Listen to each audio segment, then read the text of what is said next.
So today, we're going to reveal the true power rankings for Master Santiago, because we're going to do my power rankings, and at the end of the day, that's all that matters. But before we get to my power rankings, first, I'm going to do a prediction. Because you see, I've been snubbed for Plat Chat. Because whilst I'm on the China segment at the start of Plat Chat, and I'm on the top 10 players at the end of Plat Chat, for that middle segment of the power rankings on Plat Chat, I've been snubbed. Now, on that segment, there is Achilles, Mimi, a Sideshow, and Sliggy.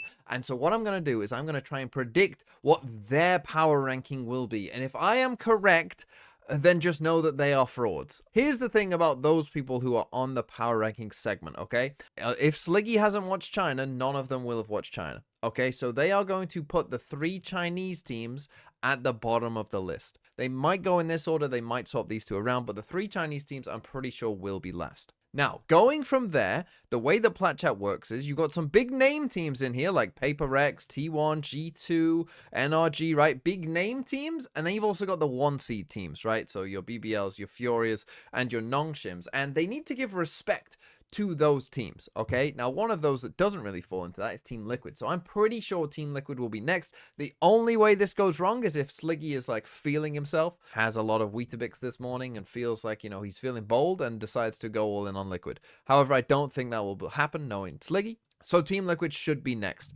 Now, after that, this is where it gets hard. And in fact, I'm going to now talk about the top of the list because I think that that's a bit easier to overall kind of understand. Because at the top of the list, Mimi will definitely make a case for G2 being first, 100%. Achilles will definitely make the case for T1 being first. So those two will end up as the top 2 100% of the time. And then they need to give respect to the 1 seeds. So the next 2 will definitely be BBL and Nongshim in some order. I'm not exactly sure which way these two will go around. I feel like because Seth is there, he will push for Nongshim being ahead of BBL.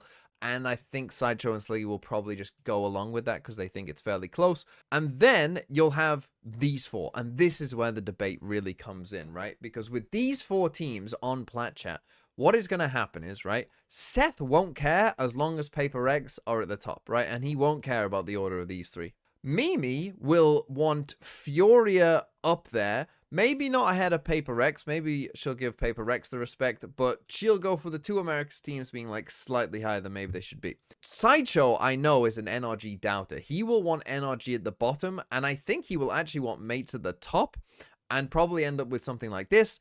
And Sliggy, we know, loves Paper Rex. He'll feel like, oh, I want to put NRG higher because they can be good. I think he'll end up with something like that. And so they'll all end up in these different configurations of these 4 teams. And so it really just comes down to, like, who is the dominant personality in that group. And the problem is, I don't know who the dominant personality in that group is. I'm going to say that Sideshow will want mates to go here. And Seth will want Paper Rex to not be below those teams. And Sliggy and Mimi will want NRG to be higher, and they will end up with something like this. Maybe Sideshow, if he's, you know, feeling a bit weak today, it will end up with something more like this. But these 4 teams are where it's going to be decided. In fact, I'm going to say that Sideshow is weak and that mates end up down here, and we end up with something like this, which is a terrible list. So if that is correct, you know the Plat Chat are frauds. But now let's get into the real power ranking, which is my power ranking. Okay, because this, I've seen, you know, Chober do his as well. Terrible, all terrible. Now, here's the thing. AG are awful at this game. It actually stands for awful at the game. Don't believe the hype. They aren't doing anything. Now, I would have to agree, actually, with probably what they'll do on Plat Chat, which I don't want to, which is I probably do have to put EDG next. And then it probably, for me, is between XLG and Liquid. Now, I think the gap between XLG and Liquid isn't that big. So you know what? I'm actually going to put XLG in this tier. Just to kind of show like I actually do have some faith in XLG. I wouldn't be that shocked if they made it through the Swiss. And then we got Team Liquid here as well. Kind of similar. I'm not completely writing Team Liquid off either. I think, you know, they looked pretty good in their final game against Fnatic, but they're going to have to change stuff up. And historically, Liquid last year didn't do amazing at these internationals. I was saying this is where it gets tough on Plat Chat, because this is where it gets tough. I think these 4 you can kind of put down there and feel okay about it, but then it does start to get tough. And the thing is, I think you can make a case for these 8 teams that they actually could win the whole thing. The way I see this is I'm actually going to put Furia next, I think. The map pool concerns for me with Furia are still quite strong. I do think that they could get exposed there. Obviously, they have time to work on it. I could end up being wrong. And as I say, I do think that all these 8 teams have a legit shot. You can make a legit case that they could actually win the event. So, I'm not that down on Furia, but I think versus the rest, I do have some map pool concerns for them. I think I'm actually going to put Paper Rex. The reason that I'm going to do that is because I think when you actually watch Paper X, yes, Forsaken had a crazy game in the final, but have Paper X actually been like that amazing? But they're kind of going in a bit of a different direction. When we talk about like what's meta, you would actually think that the meta would suit Paper X, but and I think Jing's role is a big part of that, because what you want from this meta really is, they have a Yoru player and something, so therefore you need next a Neon or Waylay player, but Jing doesn't really play those agents. So that would mean moving Forsaken onto Duelist and then putting Jing somewhere else, and that would, maybe cause other problems. So I think that where the roles are right now for them is causing them a bit of distress, and also something is not, playing to his peak level, and that is also, I think, a bit of a limiting factor for Paper Rex. Now, next after that, and here's the thing, you're going to call me a doubter, the people always do, because I am. And that is T1. Because you see, I think the hype for T1, I don't really know where it's coming from. I've seen a lot of people be like really high on T1, and what, because they beat RRQ, who were asleep for 2 maps? Like, let's be real. I mean, what if they lose Abyss and then they go on to lose another map? Do we feel terrible about them? They easily could have lost Abyss. Like, it wasn't great gameplay on that final map either. And RRQ finally decided to turn up to the server, and then T1 didn't look great. Like, I don't know. I don't think T1's performances have warranted this. Itsu's playing well. Buzz has moments. Stacks doesn't shoot most of the time. I don't think Munchkin's calling has been like otherworldly either. Basically, none of the things that you would like think like, oh, T1 are looking like the best team in the world. Like, they aren't doing those things. They're looking good, but they're not looking otherworldly. Can they get there? Of course. Again, all of these teams can win the event.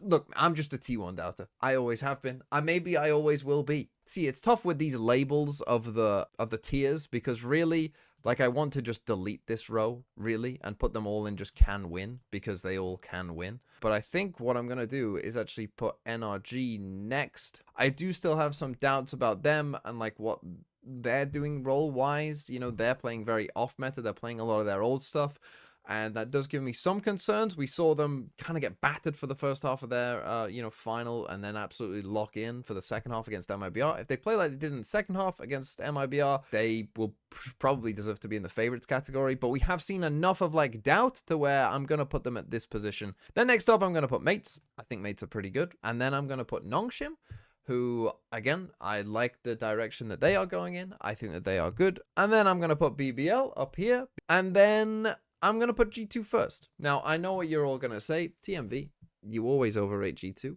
And I should say BBL are in there as well, just because I feel like they are just in a good spot meta-wise. They're in a good spot gameplay-wise. And I can see them going on a deep run. The reason I put G2 number 1 is because I think ever since they dropped kind of into that middle bracket, I think they have shown the highest level. And as we know, they do have a lot of ways to win. I get it. They're G2.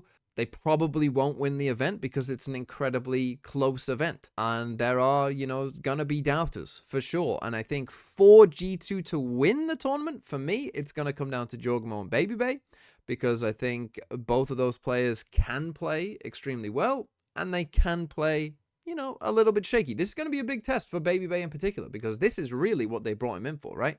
They were already winning all of the regionals with Jonah P anyway, so that wasn't the problem. The problem was when the pressure is actually ramped up, and, we need the vibes during an international. I think Babybay will deliver that, and we'll see if it has a positive impact on their performance, but I do think that right now they are playing very well. They feel confident and comfortable, I think, with their new style, and I think it's working for them pretty well. And I think if they can combine the old G2 with the new G2, then they should be a very formidable opponent. So that's why I'm putting them at the top. And if you disagree with it, well, come talk to me in a couple of weeks when Santiago's done and the teams will finish in this order, and you'll be like, he's done it again. Well, they can't finish in this order because AG can't finish 12th, but I'm saying AG won't win a game. Let me know what you think in the comments down below. If I get the Plat chat prediction right, just know that they're frauds.